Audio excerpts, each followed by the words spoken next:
Okay, I just want to make sure that everybody can hear me. And who have we got? Okay. Guys, if you could just type in the questions window or in the chat window if you guys can hear me, that'll be great. And we can commence today's session. All right, fantastic. Great. If anyone's got any questions regarding any project that they were looking at, I'm happy to take those questions first.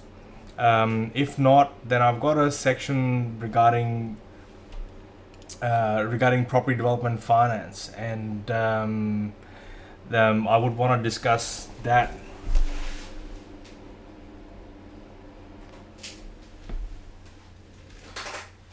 So I basically want to discuss the commercial finance, and how does construction finance and how does the actual development finance work, and how do you actually calculate what kind of money you will be required to put in at a later date. So there are different categories to that, and I just that's the agenda for tonight. But if you've got any questions that you would like me to address first, I'm happy to do that. So if I don't see any messages in the chat window, I will continue with today's coaching call, basically. So we've got development finance.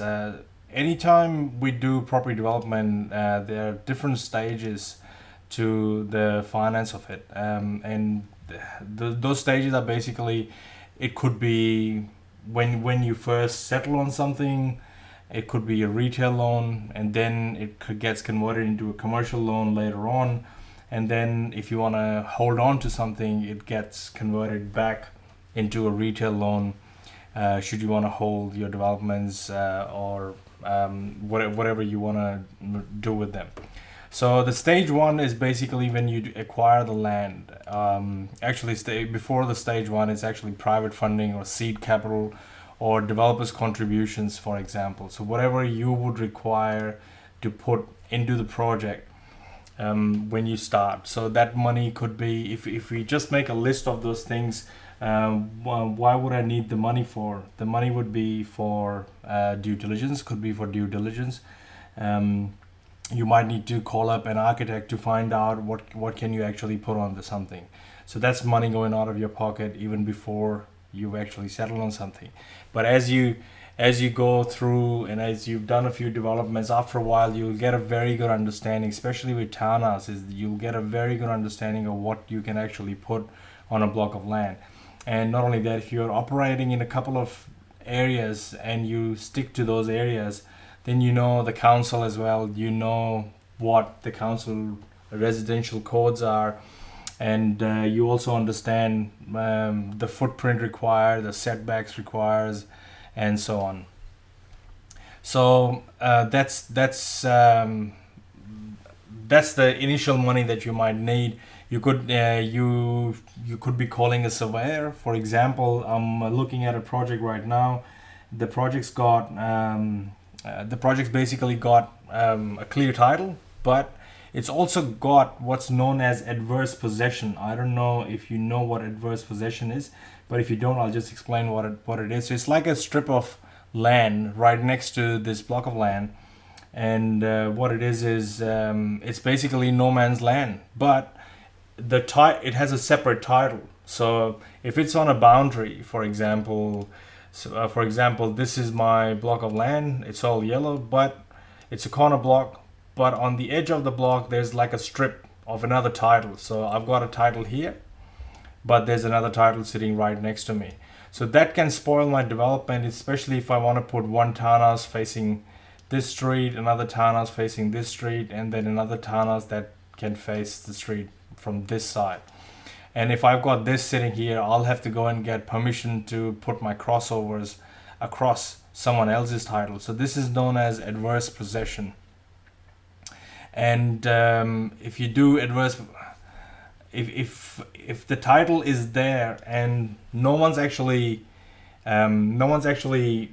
claimed that title in the last 15 years, there's a procedure, and it's just a normal procedure that you can do with the titles office and get this included within your own title, and that way you've got no objection. So there's a procedure that needs to be done. So if there is something like this that's right next to the land that you're about to buy. Now, I never come across this. I only just came across this in my recent development that I'm getting into with a longer settlement, and it's got adverse possession. So, and nobody would have picked it up unless I would have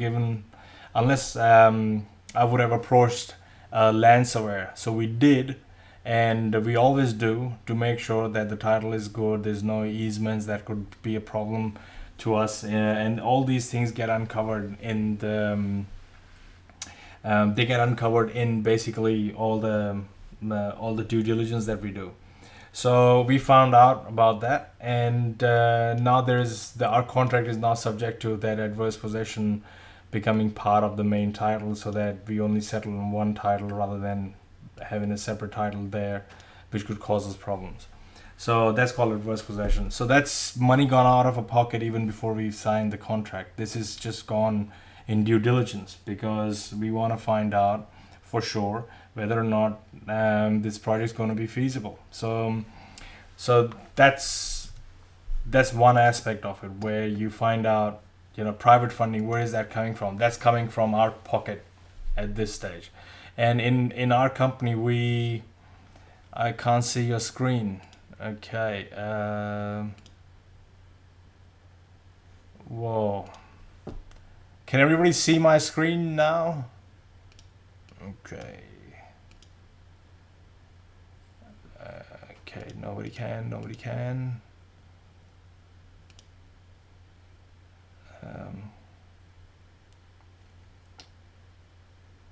Okay, I just missed all these questions.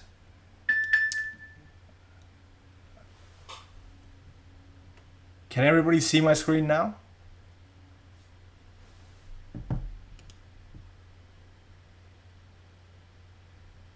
Yes, okay, great. Okay, fantastic. Okay, I explain all this using a colored diagram here, and but anyway, this is adverse possession basically. So if this is my block of land and there's a strip of land right next to it which has a different title, that's adverse possession. And if I was to put 3 dwellings facing the street here like this, I won't be able to put my crossovers across someone else's title. So that adverse possession has to be made part of the main main block of land that we are buying, so that it's just one title. So that was adverse possession that I was talking about. So all this money is actually gone out of my pocket even before we've actually signed anything. We want to do this project, the numbers stack up, all this is fine, but it's all still part of due diligence that's happening right now. And that's something that came up. This is the first time I've come across something like this. So that's pretty good, because I thought everybody should know about this. And if you're looking at a title and you don't understand what it is, usually your lawyer, and if you have a property lawyer who is well versed with all of these things, would pick it up even before your surveyor picks it up.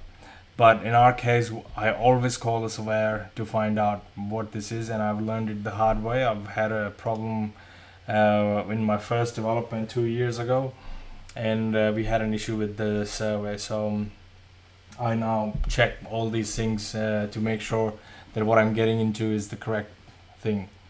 Now, I had a question from Bob here, who mentioned about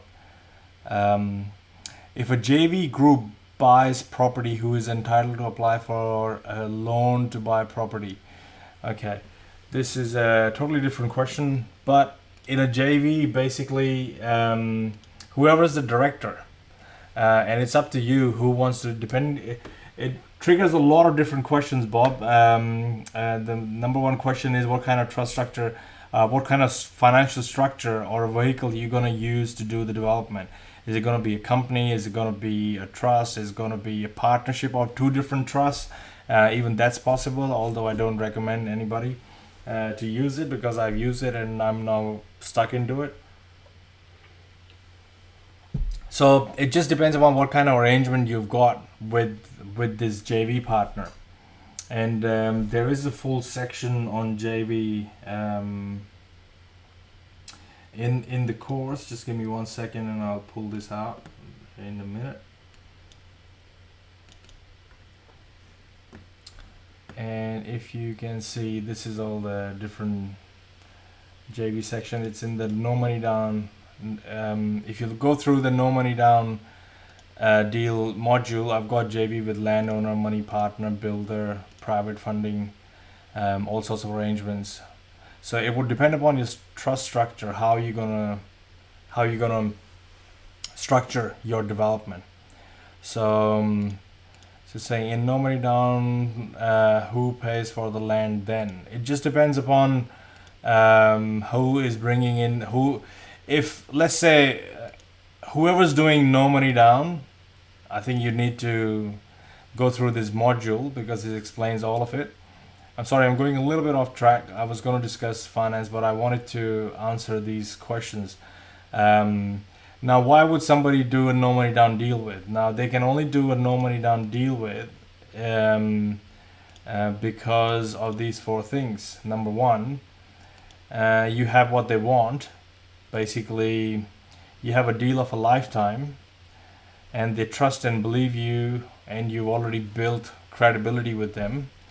Their circumstances are such that what you present or propose to them has the best possible outcome for them.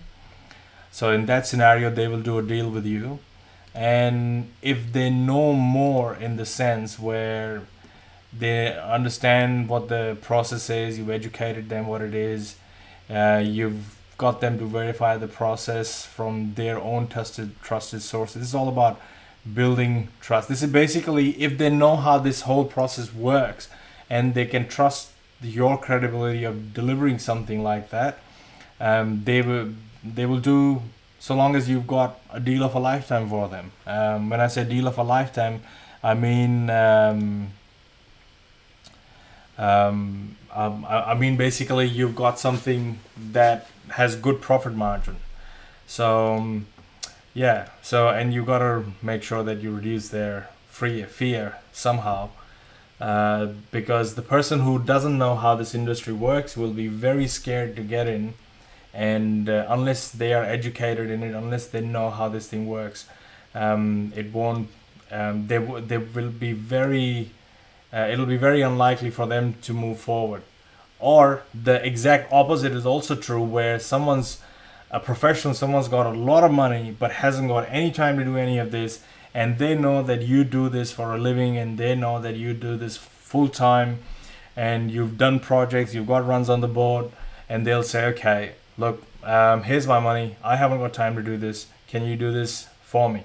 I'm actually doing a JV right now with a doctor from Newcastle, and he doesn't know anything, he doesn't want to know anything, but we're doing a JV with him, and it's gonna be a big size development that we're going to do with him. So it just depends upon how are you positioned to in the eyes of the other person that you're doing the JV with.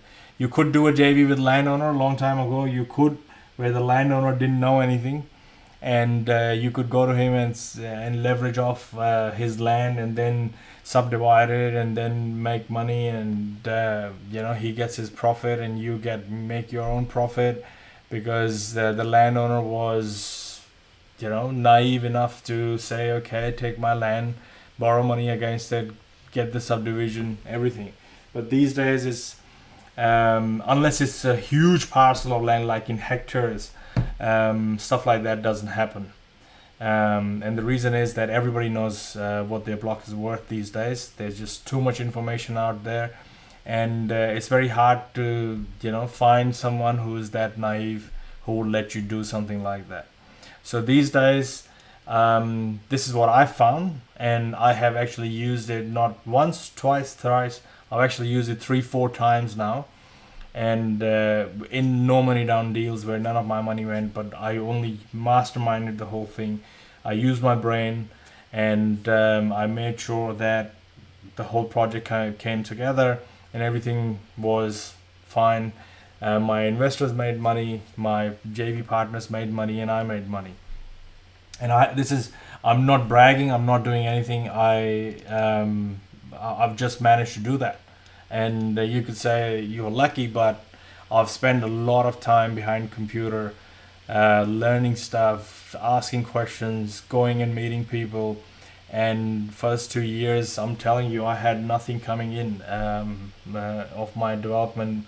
Until my first development turned over, I had nothing coming in. I'd actually quit my job to do all of this, and I've managed to do all of that. In fact, my whole role in the company is because the way I use my brain. I've got a builder that I work with. He's very smart. He's efficient. He's really good. We are very good together.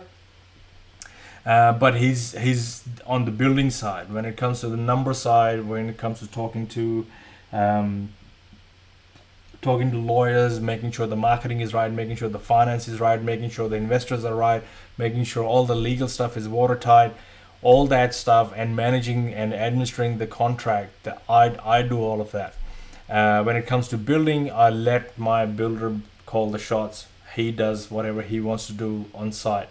I don't tend to go on site every day, but there's a lot of work that needs to be done. Everything around construction needs to be done and handled. And I'm not a builder, and that's the way I like it. And I love what I do, basically. So that's how I managed to do all my no money down deal things. But unless you would know the whole project, the way it's going to unfold, what is the next stage, are you prepared, are you not prepared, what happens, all those things, unless you know all of those things, you will not be able to convince the other party to do a JV with you, especially in a no money down situation. So if you find somebody who can lend you money at a cheaper rate, and one of my mentoring students managed to do that, and he is attending this webinar as well, and he's managed to find somebody who's got money, but they don't know how to do it, so they're happy to just lend money at a percentage. And obviously the credit goes to the student of mine who's learned everything, who knows what he's talking about, and has gone and managed to convince this other person who can lend them money. So this is like a JV with a money partner, so to speak, where he's not using any of his money, but he's still doing a development. He's already in a development, and he's in there, and he's doing it. So anyone can do that. I would not, when I was, I think in 2012, when I was sitting in my first seminar, this is early 2012, I used to look at people talk about all these no money down deals, and I used to be very skeptical looking at what they were saying, because I thought, who would do that with me? But I changed my thinking to, why wouldn't anybody do that deal with me? Because I know more than any of the other people that I come across, and you'll find them. So it's basically whatever you are seeking in life is also seeking you. So if you go after it, it'll start coming after you. So this is what I have found in my own personal experience. Okay. Okay, I've got another question. How did I manage to attract people to trust you? I started basically by going to networking events.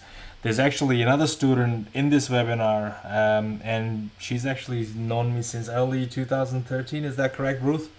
And I've been going to a networking group where that's where I started. Then I started managing the group, and then I decided I've got too much on my plate, so I left the group and I started this course. And by that time, I'd already turned over 4 projects. So this is where I am. I'm actually now on my 7th project. 2 of them starting simultaneously. One, we will start construction hopefully by the end of the year or October, if everything goes to plan. And the number 7 is a long settlement with a 12-month settlement. We have to go and get permits on it. So yeah, that's where I'm at with this. So you've got okay. We were talking about finance. So if you got any other questions, you can shoot those questions to me, no problem. And anytime I can stop and address your question, I will do that.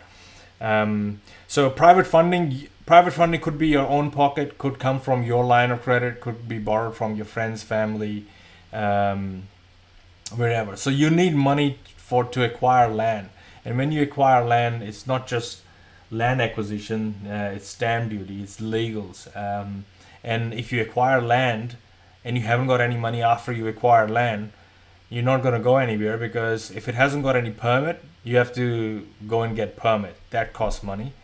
And if it's got permit but hasn't got any working drawings, then you have to go and get working drawings to get the building permit, so that you can start gearing up to start construction. At the same time, you need money for listing, for marketing material, and so on, so that you can organize your pre-sales simultaneously.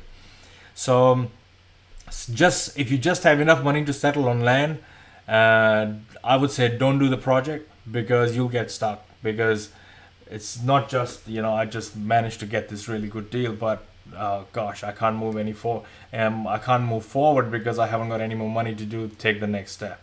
So when you get into a project, you've got to plan ahead and make sure that all that money, so that you've got all that money in hand to get to the next stage.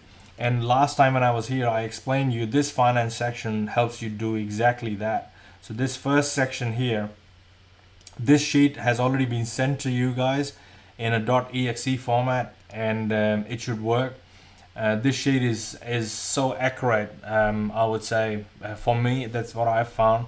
It's about 80% accurate as far as I'm concerned, because no matter what I do, I get, if I do a feasibility in this and I do a feasibility in a full scale one, my numbers are so close together. They are never exactly the same, because the full scale application has what is known as the time value of money in place. So you forecast that you'll spend the surveyor fees or architecture fees will kick in on the third month after you've settled, and you might have to pay him for 2 months in a row, for example.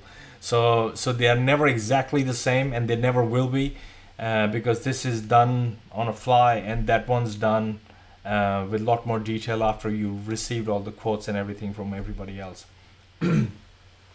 So, but I've started using this model a lot, and I try and recheck my numbers with various other different calculations. Sometimes this project that we've just bought, I got a feasibility from the developer that we were getting it from, and somehow some figures were wrong, but apparently he did also get to a same level, same kind of development margin, and same kind of profit figure. So when we looked at it, and I did my numbers here, he had done his some different way, because when they send you a feasibility, they just send you a PDF. Nobody sends their software to you, so you don't know how these calculations, how is he coming to those numbers. So somehow my numbers didn't match with his, but our bottom line was very close to each other. So, and that's why I said, look, okay, we'll we'll do this. So in this scenario, for example, the land is for 2.6 and stamp duty is about 6%. So if I want to settle on land, I can borrow 80%. That's the first step. You will have to settle on land. So, and you can borrow 80% if you're just settling on a block of land with a house on it. And that's where this is. So if my interest for that is 5%, this is what my interest is going to be for 6 months. And there will be finance costs, brokerage, could be bank charges, and so on. For something like this, 1% is pretty good as an allowance. So that's what I do. But over here it tells me the moment I settle on this, if I can get 80% loan, I would still need about 600k here to settle. So that's 600k I needed immediately. Second, I've got consultants and marketing allowance. Why? Because I know that the moment I settle, I've got to go and get the working drawings done. I've got to go and get the marketing going. So why do I need that? So this is basically a total of consultants, council contributions, marketing, not the commission, but so basically three things: 1, 2, and 3. But this is per unit, so this is basically picking up the total from here for the whole project, so that I know this is the money that I need to get to the building permit. Now, what it is that it's it's added council contributions to it. That's why there's 240,000 of it. But the council contributions won't kick in until about when you reach just after lockup stage. That's when you usually get a letter from the council saying that we have assessed. They do evaluation. Just 1 second, my throat's drying up today. Council will say, look, we've assessed the valuation. We've got this valuation of your land. You're putting 12 townhouses, 12% of the land value. That's your council contribution. So that's what I've allowed. But I've allowed it based on council's land valuation, which is about 2 mil. Now, there's a bit of a risk here because I don't know what that valuation will be. Nobody would until that valuation actually comes in. So I've gone based on the 2 valuations that I got on council rates notices for these 2 properties, because these 2 properties are together and they are joining blocks, and they make about 1900 square meters. So and that's where I've got this figure from. So their valuation is about 700, 850. I've allowed that the council valuation would be close to 2 mil. If the council came back and said my valuation is 2.64 mil, whatever, I would be at a loss of 116,000 from the project. But that seldom happens because I've already allowed quite a bit, and the council will never come to the market value. I don't know, they just don't. That's why, I've got to make sure that that number doesn't blow up. So it's added all these costs, and all that money that I've got to come up with will also again come at a cost. So I've got to allow 5% for that money, and to that cost I add a contingency, which is the C here, of 5%. Well, and again, because this is for 6 months, I've just allowed 6 months here for that portion of the finance, added all that, which gives me this amount. And this is including stamp duty, so it adds the stamp duty to it. So it knows that upfront, in order to do a project whose GRV is close to 7.56 mil, I need at least 1.14 upfront to be able to do this project, which is almost, if you look at this, which is less than 50% of the land value. But I would need this money just to get going on a project like this. Second is construction, and in construction the things change because whatever your total GRV of the whole project is, the bank will only lend you 66% of it. So sometimes they will lend you 70%. So let's say my total GRV in this scenario was 7560. So if we got and have I got the right thing?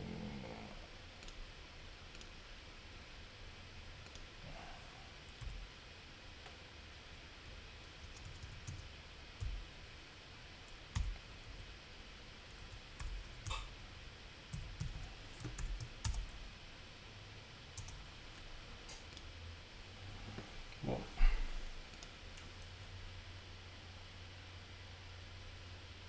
I don't. Okay. Anyway, I think I'm doing something wrong here. But anyway, they will only lend me 66%. So 66% of 7560 is actually 4 point something million. 4.9 million. But how much do I actually need for construction? Not much. If I look at what my total construction cost is 3.3. So I don't really need all of that money. So I won't be borrowing the money that I don't really need. So I'm well and truly covered with this. But but when the finance company and when the lenders actually look at it, they will add those construction costs, those debt on land and the unit per. I mean, this is all per unit. So they're gonna start adding all these costs that I would need, including finance costs, including a GST facility, including interest, and they will say, okay, you would need about 500. So I'm out of pocket about 84,000 per unit at the time of finance. So that's another injection of capital that I will need to inject into the project at that stage. So so my total contribution that I would need to pull this project right till the end is about 2.15 mil in this scenario. So which is about 18%, GRV versus equity, which is about, I don't know, what have I done? Is something wrong in this? But anyway, this is just an example. These figures aren't true because I wouldn't do a project with 5.59%. So it's saying GRV versus equity is about 20%. So that's the, if you ever look at this, you should look at this portion, because everything is then packaged into another into another construction loan. So this is the most important thing that you need to consider before you get into the project, is the fact that how much money you would need on standby, so that when it's time to inject into the project, you've got it ready. Otherwise you'll stall the project. The project would get stalled. You would have anything, and then you'll say, look, property development doesn't make you any money, which isn't true. So all these things will start kicking in. But that's how it actually generally works. So that's what this is, and this is what I'm trying to explain in construction, where when you come to construction, all these things have to be packaged and accounted for, and you've got all that money up front to get into the project. Okay. What have you got any questions so far?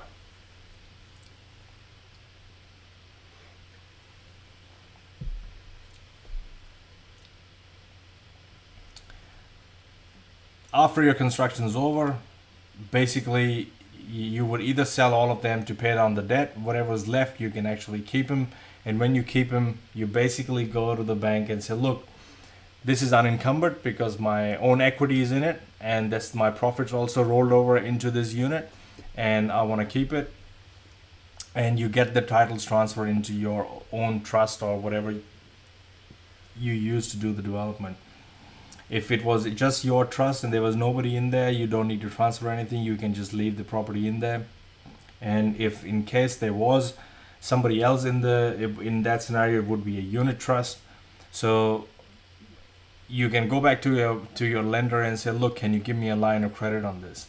That is exactly how I do. This is my rinse and repeat formula, where I do something, I roll over my profits into something, and if I keep it, I go and get a line of credit on that, and I draw down on that big credit card to go and do my another development. My next development may not give me enough equity that I can keep the next one as well. So the next development could be develop everything, sell everything, cash in, put the money back into the line of credit, and then use the same line of credit and go back and do another one. But this time you would have a slightly more equity than last time, because you've done another project and you made some profit on it. And then you do exactly the same thing, added, but every third development, I aim to keep something in every third development, like every alternate development, you should have enough where you can keep something or you can positively gear something. And if you can continually do that on a regular basis, you could easily get up to 10 properties in the next 10 years. Very easy to do.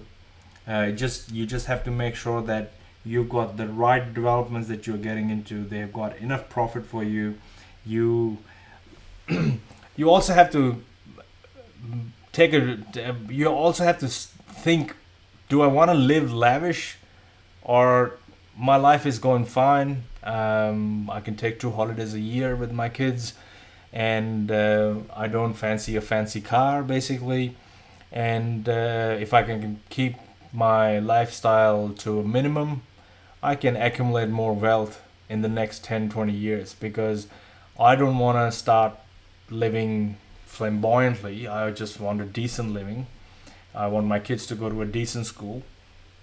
And if all these boxes are ticked for me, I don't want to go and spend money on BMW X5 and show off and do all of that. I'd rather buy. I think of those expenses as just stretching out too much. I think of, if I've got enough money, where can I put this money that'll put money back into my pocket. And for the next 10, 15, 20 years, I've got no plans of buying fancy cars as such. But if an opportunity came and all things went really, really well the way I've planned them to, yeah, why not? But my first priority has never been to buy a fancy car, or buy a more expensive house, or my priorities have always been that I should have a good standard of living, and spend time with family, and keep accumulating assets. Because I think as you grow older, it starts getting a little bit difficult, basically on your own self, where you think I can't take any more risk. I shouldn't be doing this. I shouldn't be doing that. But that's your own limited beliefs. But if you've got time and if you're still young, plan it so that you can take it all the way and accumulate as much as you can before you retire. Yeah, that's basically the plan.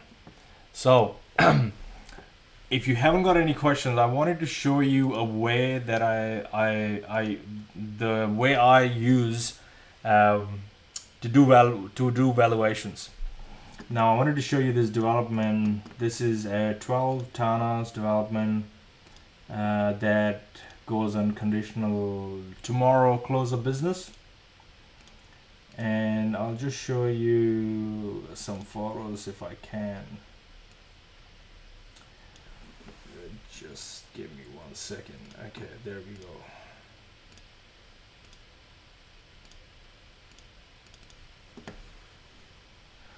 Okay, this is a 12 townhouse development, and this is what I'm getting into tomorrow. Just give me 1 second.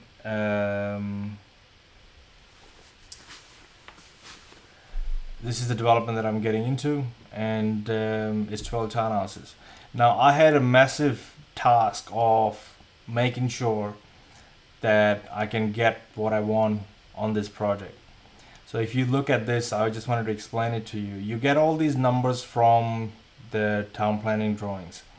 So you've got an area. This is the area for each unit. So there are 12 units. Each one's got a different area. Then there's the size of the garage, and then there's the size of the balcony. Now these units don't have a balcony, but they have private open space, which is basically like a backyard or something.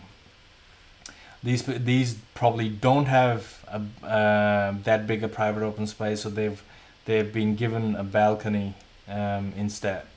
And then we've got now what I've figured out is that in this area the median price is about 658,000. So I found out what were the best 4 units in the whole development.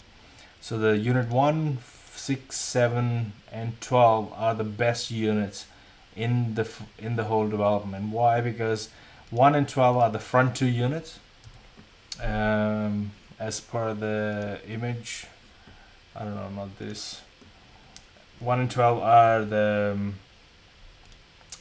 the really good ones, and 6 and 7 are the back ones. Now the back ones will give you more money because they're right at the back, they're away from the main road, and I'm pretty sure that I can. Now the agent says you can push them for 690, 680, and so on, and the front units could go. We've got unit 1 and unit 12 as well. So I mean, I've got these numbers from the agent, and they are more conservative numbers because I don't like to fool myself and inflate my feasibility in terms of profit. I'd rather keep it as slim as possible and then enjoy a bonus towards the end. So but at the same time, I can't be too unrealistic in terms of being conservative because I tend to kill a lot of deals. So I figured out that I can sell the front two units for 560 because I've got a median price of 658 in this area. And I figured that the ones at the back would be the two best ones, and I figured I could get 10 grand more from the median price. So that's how I figured this. So all I did was that if I can achieve this for these units, I got a per square meter rate. So I've got $1 per square meter right here. And then over here, I've just basically averaged these 4 units just to get an idea of what it is going to be. And then I've used that average number to get a figure for each one of these based on that average number. And then I've got another average of all these numbers, which gives me about 648. So if the median price is 658,000, and I know this is median because this is coming from a reputable online source that I access to find out details. Well, this is coming from realestate.com.au basically. So I got that figure from there. So I know that's a median, and I know my product isn't median. My product's a little bit better than median. So I've gone with an average of 648. But if you come and have a look at what I've allowed in my GRV, I'm doing my calculations on 630, that if the market really turned on me and I couldn't move anything and I had to discount everything at 630, is there still enough? It is still worthwhile doing this. Now, as per this feasibility, no, because there's too much in construction here, all those things. But let's say if this was 1330, and I would come back here, and if I look at it this way, we've got 14%. So if I can manage to build this project at 1330 a square meter, which isn't right, because this is pure raw cost, probably maybe about 100k in it for me as a builder. But if I look at the overall project, I say, oh look, there's about 929,000 in the project. So that gives me about 14% development margin. And for something with plans and permit, if I make 77,000 a unit for 12 units and get 929, I don't mind. I don't mind building at cost, because I know if I build at cost, I can get 929. So there's another JV partner in the project with us who's doing this, and yeah, it's half and half basically. So this is what this project is all about, and this is how I actually managed to arrive at that price. Now somebody told me, oh no, there's 625 and so on.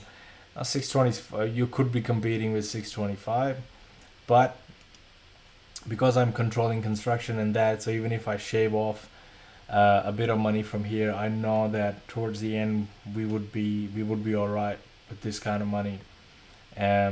So yeah, this is the project. So this is on 231 Station Street in Edithvale.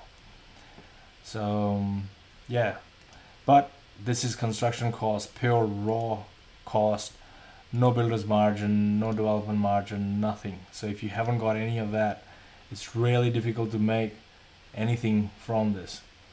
So yeah, this is where it is at, and that's how I do the calculations to get to the price. So if anyone's got any questions, please fire them now. Yes, there will always be a recording for this.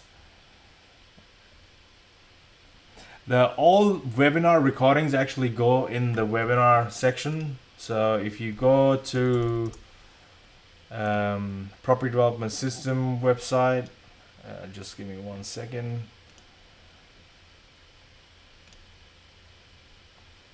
So if you miss a webinar, I think some people have had to leave early, but if you miss a webinar, All webinars are recorded and uploaded into the webinar section in your course. So if you go down there, have a look, you'll find them. So anyone's got any questions for that you wanted to address, ask?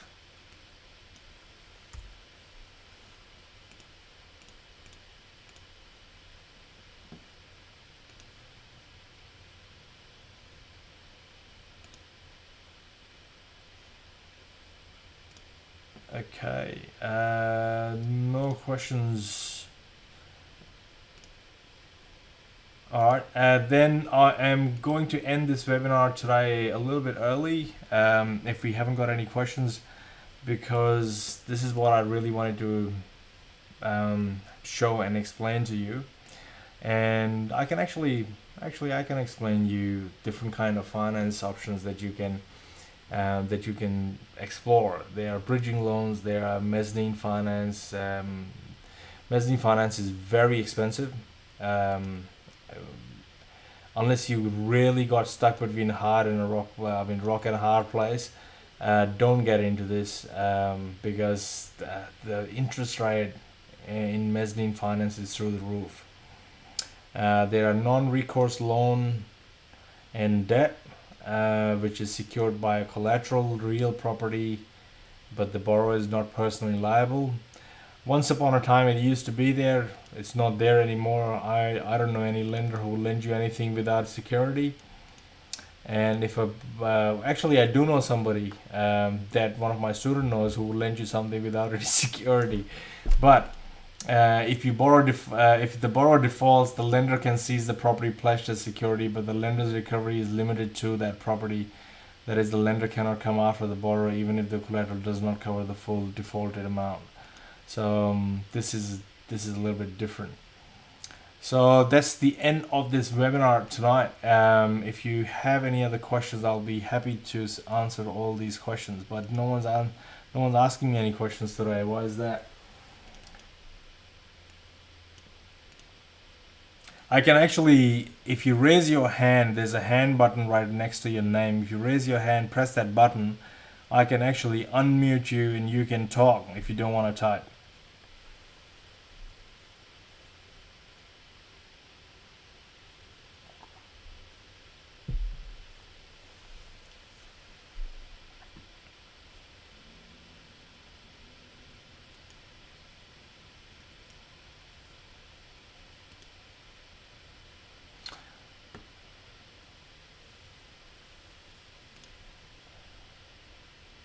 Okay, guys, I'll have to sign off tonight. It's 10 minutes early almost, and if you have any questions, ask me now or you can shoot them to me later, and I'll catch you in the next live coaching call.